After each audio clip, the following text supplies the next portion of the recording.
everyone, welcome back to the channel. Oh my gosh, look, it's here. I told you guys this would be an epic look. C8, C7, C8, C7, the wife's Tesla. Get this thing out of my GM garage. It's going out in the driveway. I'm finally excited that I get to create some content around my own personal C8. Well, today's video, I'm gonna show you how the PDI process works on the C8. You can see already that I do not have the high wing spoiler on. It's back there. You can see there's all sorts of wheels and tires and everything back there. You're gonna find out why that stuff's here later in the video. But yeah, I'm excited. I wanna show you the PDI. But on the way home last night, we almost got into an accident right off the bat. I have video of that from the PDR because now the 2020 Corvette has a built-in PDR dash cam, and then yeah, we had a visitor already at the house.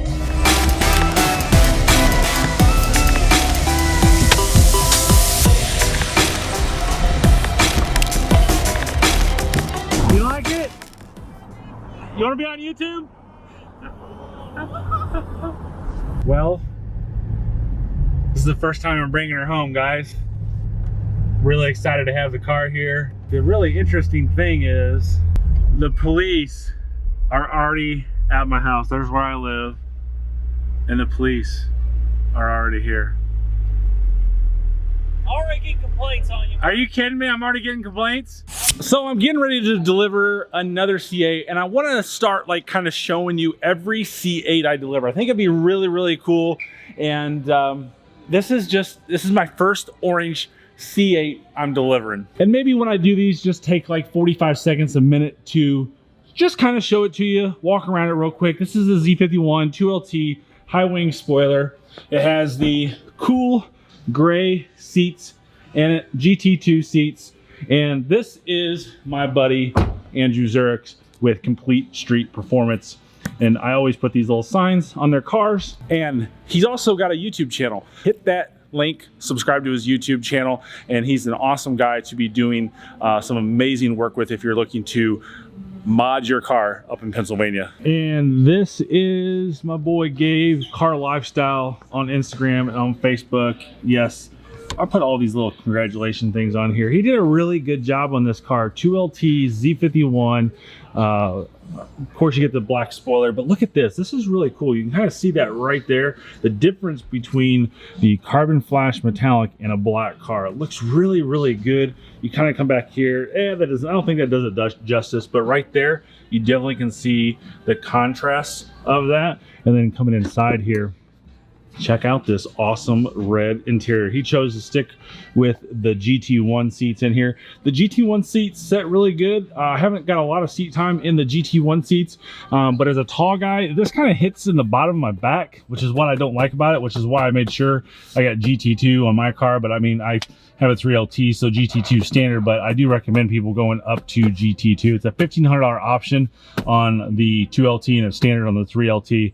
But, you know, I think one of the best things Chevrolet did was put that red center stripe right there. I absolutely love the red center stripe. I think it's something that's definitely makes this supercar-ish on that right there. So I guess this may be one of the last cars that I show you guys. I'm gonna try to show you every car I deliver.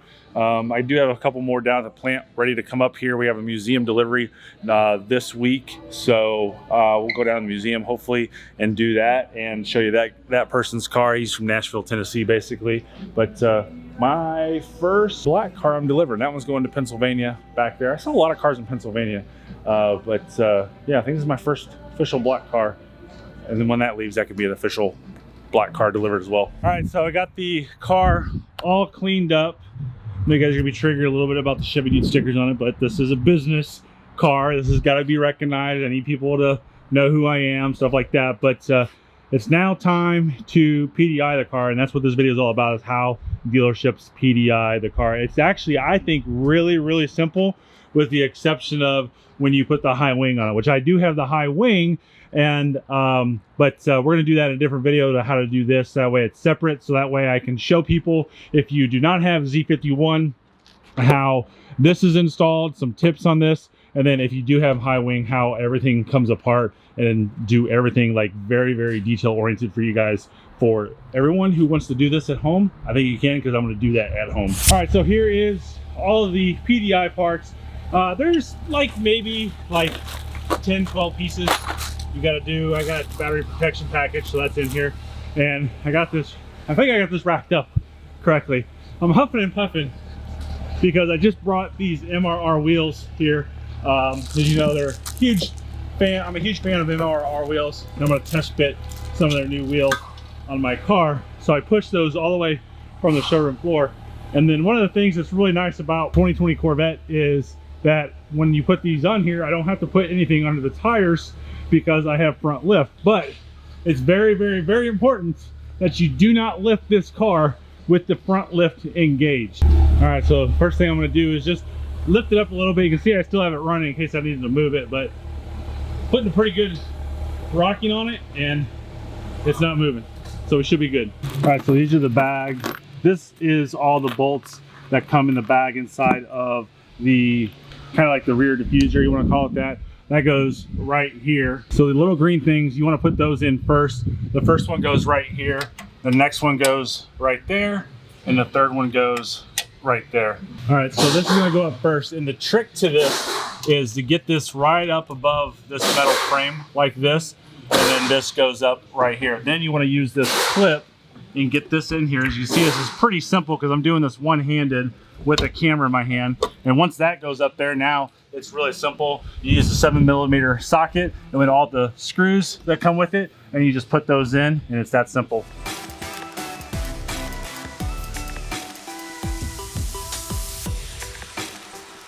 All right, then that leads us to the next bag, and this is my stuff. So I'm just gonna dump it out because it's mine. We typically wouldn't do this for a customer's car. You can see it comes with several bolts and fasteners. These things are all by themselves. And these are the rear brake nuts here. So they're gonna go run right up there. And these go in the front right up there. So we're gonna get those done now. So this right here, this goes up right just like that. I might be using the wrong one. Here, it goes over here like so. No, wait, that's the wrong one. Here we go. I know what I'm doing, guys. It goes up just like that. And then you want to use the 10mm.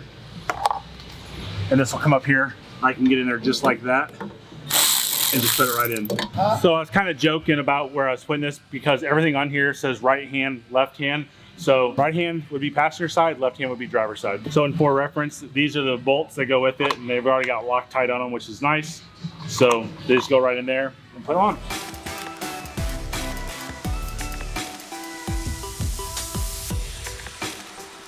So once you get that one up, we just repeat over here, which I did off camera, and then we move to the air intake. So there's two of these. They're very, very crucial to make sure you do these correctly. When you put these together, you want the flat sides to be down and the little nipple sides up. And these go up here just like this. And there's these three holes right here that you put this in. You gotta be really, really careful because you will cross thread this stuff. Very, very simple. And these are using the screws right here that have the Loctite on them as well. These right here marry these together and screw up into those connectors right here. All right, so you can see that is up there. So this one goes right up here like so, and you can see how that's gonna work. So let me get that done.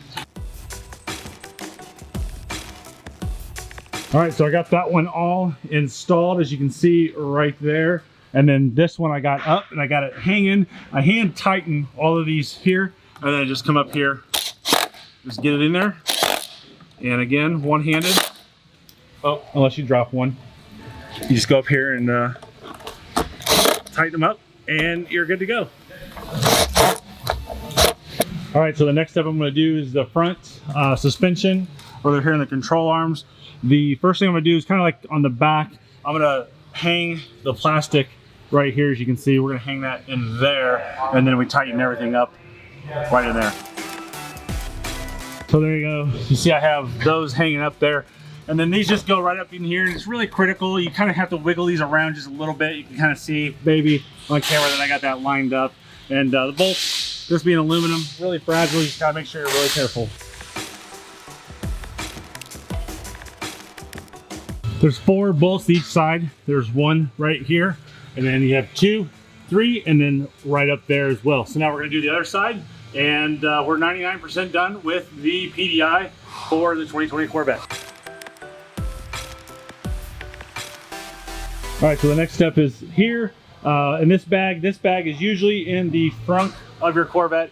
You'll see everything that is right here is sealed up. So the next steps you want to do is remove all of these torque bolts right here and put this in. And there's a little tricky things you want to do is make sure you get it up under there first and then push it up there and just put it right in there. It's real simple. And then we're going to go do the front splitter that comes standard with the car. All right, so inside the bag are all of the parts here. These are the bolts, these are the fasteners, and there's a couple spots that this goes on, and you want to make sure you do not put it on that way. You want to put it on this way right there. There's, I believe, 4 up here. We'll check.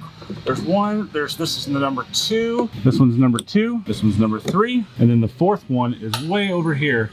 And you want to do that one right there. And you do the same thing on the other side. We're going to do this in reverse of what we did over there. We're going to go to this one here, and then we're going to go to this one right here.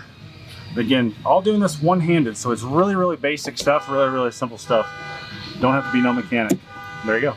So then what you want to do is you want to get this piece, and the trick to this is to get this up under there, just like so, and get that into place before you start doing anything. So you can see, I'll have to put the camera down and do that, but you want to make sure that gets on there first, just like that.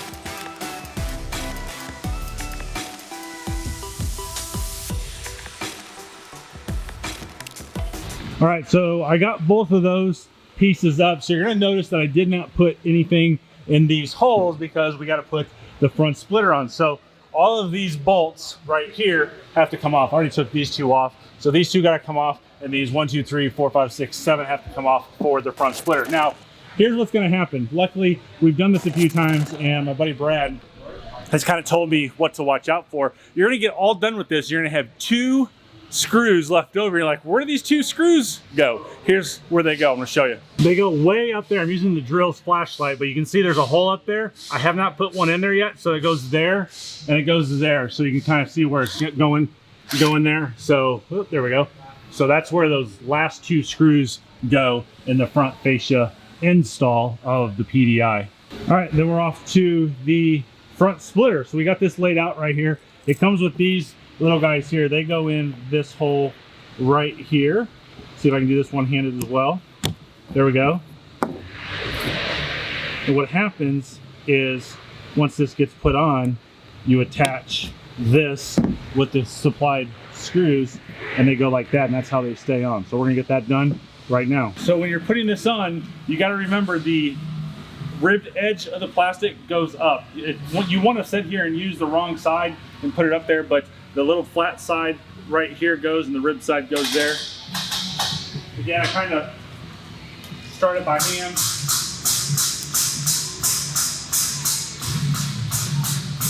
Get it up there, it'll hang.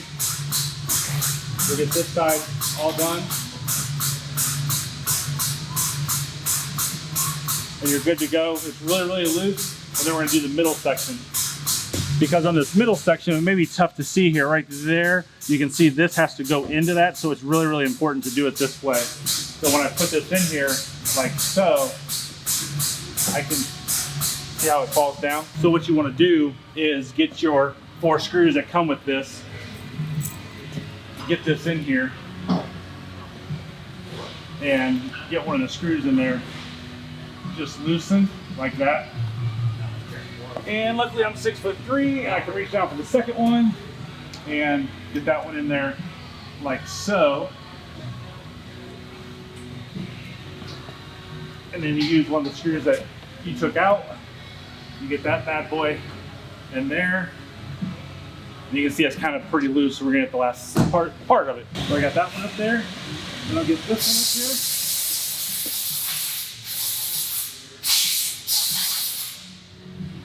Good to go. So now the next step that you want to do is get up here and tighten these screws in, and then get everything done up here. So I don't have the screws up there. I'm going to put those in and then tighten all those up as you go. All right, and we are all done. So I've double checked to make sure everything is tight, that we don't have any missing holes, anything like that. Not too bad. Nope, just dirt. There's good, not a scratch or anything. Pretty awesome. So got that all done. We got this up. We have this up. We have the air ducts back here, and then we have that back there. Well, I got a customer here now, so I need to go do that. The MRR wheel test fit was gonna have to wait till the next video, and I'll probably just do that at home because we have a lift at home. We can do this stuff at home, which is why I have a lift. So, guys, as always, I hope this was informative. I hope it was cool. If there's anything I can do for you, ChevyDude.com. Make sure you hit the subscribe button, turn your bell notifications on, leave a thumbs up, and tell me down in the comment section what you think of me doing my own PDI. I'm no mechanic, but not too bad for a car salesman. Have a great day. Drive safely.